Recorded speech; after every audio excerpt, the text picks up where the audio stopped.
Salut à toi Big Boss. Bon, si jamais t'es là en train de regarder cette vidéo, c'est que à mon avis t'es en train de stagner et ça nous arrive tous et t'es sûrement en train de passer dans une phase où t'as envie d'optimiser des choses. Alors optimiser c'est pas un problème en soi de vouloir voilà, manger plus de protéines, dormir mieux, etc. Le piège c'est de tomber dans un truc qui s'appelle la suroptimisation. Qu'est-ce que c'est? Suroptimiser pour moi c'est vouloir optimiser des choses qui n'ont pas tant de levier que ça. Par exemple, tu te dis, ouais, pour mon haut de pec, l'incliné aux haltères, c'est pas ouf, il faut que je fasse de l'incliné à la Smith. À moins que tu aies vraiment des douleurs à l'incliné aux haltères, les deux exercices se valent. Les deux exercices te donneront un bon haut de pec. Premier exemple. Deuxième exemple, tu te dis, vaudrait mieux que je fasse 8 reps sur l'écarté à la poulie que 10 reps, ce sera mieux pour mes pecs. Encore une fois, tu vois, c'est du détail. Ou, ouais, il faudrait que je prenne plutôt du zinc, la vitamine D, du magnésium, et comme ça, ça m'aidera à prendre un muscle. Tout ça en soi, c'est pas faux, c'est juste que c'est un levier tellement faible comparé aux choses que je vais te citer. Rien que déjà le fait de t'entraîner réellement dur, c'est ça qui va changer tout. En fait, la majorité des gens qui veulent suroptimiser toutes ces choses que je dis précédemment, elles s'entraînent en général pas assez dur. Qu'est-ce que je veux dire par dur? C'est-à-dire que c'est qu'on est à au moins 2 reps de l'échec. L'idéal, c'est d'être quasiment à l'échec. Qu'elle ait un bon volume d'entraînement, qu'elle soit régulière, c'est-à-dire que sur plusieurs semaines, plusieurs mois, même plusieurs années, il n'y a pas de grosse période off. C'est-à-dire que quand tu t'entraînes, eh ben, t'arrêtes pas au bout de 3 semaines, sinon ça sert absolument à rien. Et aussi que tes calories soient respectées, ton total de protéines soit respecté, ton total en glucides et ton total en lipides. Et dernièrement, ton sommeil qui soit nickel, de bonne qualité, environ 7 à 9 heures, tout ça, tout ça. Ça, c'est vraiment les gros fondamentaux qui, s'ils sont maîtrisés, là, c'est intéressant de, on va dire, optimiser le restant, comme j'ai décrit précédemment, c'est-à-dire choisir des meilleurs exercices, ou optimiser ses temps de repos, ou choisir des fourchettes de répétition différentes. Mais ça fait sens une fois que toutes ces choses-là sont déjà optimisées. Et par exemple, je vais citer quelque chose, j'ai eu l'exemple avec un client il n'y a pas longtemps qui était en train de stagner et qui avait du mal.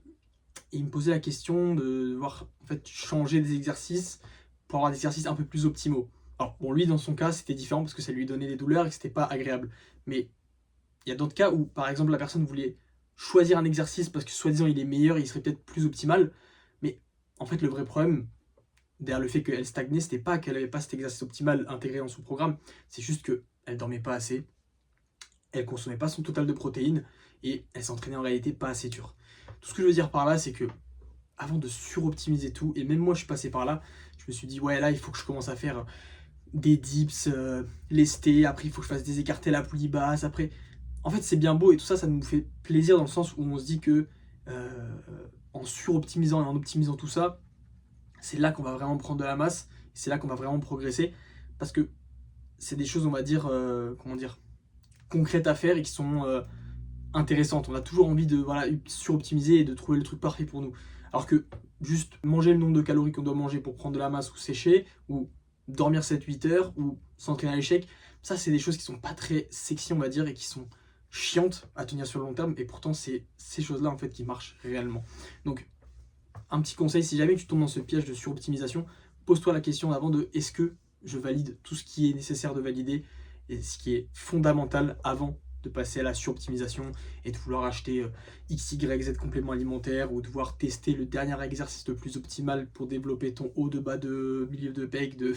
Bref, je pense que tu comprends là où je veux en venir. D'ailleurs, j'ai pris des putains de gros coups de soleil. Voilà, ça c'est ce qui se passe quand on met pas de crème solaire. Bref, écoute, là par exemple, je vais faire une séance après. Je vais faire juste des dips lestés, des tractions lestées. Après, je vais rajouter des exercices pour les bras parce que j'ai envie de développer mes bras. Mais je pourrais juste m'en tenir aux dips lestés et aux tractions lestées. Rajouter un peu d'élévation latérale pour travailler le faisceau. Médian, pardon. Rajouter à ça des abdos. Et là, genre, rien qu'avec ces 3-4 exercices, je pourrais à la limite exclure tous les autres exercices que j'ai fait depuis que j'ai commencé, c'est-à-dire depuis il y a 5 ans. Et je pense que j'aurai exactement le même physique.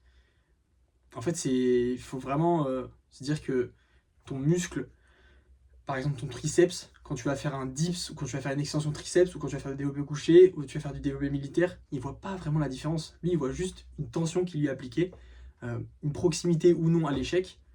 Et c'est tout, hein. Il va pas se dire, oh putain, là il est en train de me faire du développé militaire à la Smith Machine, là je vais faire grossir ses triceps. Non, pas du tout. C'est juste, voilà, tu prends des exercices que tu peux surcharger facilement, donc des bons exos, typiquement dips lestés, là je parle pour les triceps dips lestés, des extensions triceps en lourd, des extensions triceps derrière la nuque pour travailler, là on le voit bien, ta portion longue, et juste les faire en boucle, quoi. Ça sert à rien de changer toutes les 2-3 semaines, mais c'est tentant. Au fond, c'est vraiment juste des exercices répétés, le fait de progresser dessus. Et comme j'ai dit, tu peux prendre vraiment 3, 4, 5 exos. Là, on pourrait me dire, vas-y, tu peux faire que plus que 6-7 exos pour le restant de ta vie. J'aurai déjà les exercices en tête et je les ferai jusqu'au restant de ma vie. Et je suis sûr que, enfin même, je suis certain à 100% que j'aurai un physique excellent, même si j'enlève plein d'autres exos. Typiquement, je pourrais garder juste des dips lestés, des tractions lestées, des élévations latérales, des crunchs à la poulie aux abdos, une variante de squat, donc squat ou leg press ou hack squat, un leg curl pour les ischios, un peu de mollet,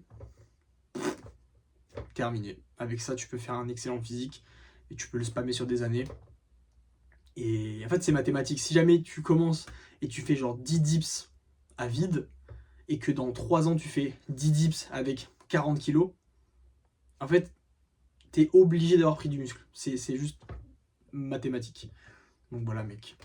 Si je peux te résumer tout ça, si tu es en train de te rendre compte que là, tu suroptimises, c'est pas grave, on passe tous par là parce que c'est humain, c'est naturel, on veut avoir la chose la plus optimale pour qu'on progresse, mais en réalité, on regarde vraiment des choses qui ont très peu de levier sur notre progression au final. Il faut mieux se concentrer sur les choses un peu chiantes, type bien dormir, consommer son total de protéines et son total de calories pour avoir son objectif, pour atteindre son objectif, que ce soit prise de masse ou sèche, et s'entraîner dur à la salle. Globalement, il n'y a pas d'autre chose, hein. On veut trop surcomplexifier la musculation, mais c'est vraiment quelque chose de simple quand on y pense. Si jamais tu galères, tu stagnes et que ça fait des mois et des années que tu comprends pas pourquoi ton poids est bloqué sur la balance et que t'aimerais débloquer tout ça, il y a un lien juste en bio où moi ce que je te propose c'est un petit appel de 15-20 minutes grand max où moi mon but c'est de voir si je peux t'aider dans un premier temps, pardon, et si ton profil correspond aux gens que je peux accompagner, et si c'est le cas on fonce ensemble, si c'est pas le cas tu peux me dire Johan ça m'intéresse pas et je te foutrai la paix sans aucun problème. Allez, ciao ciao.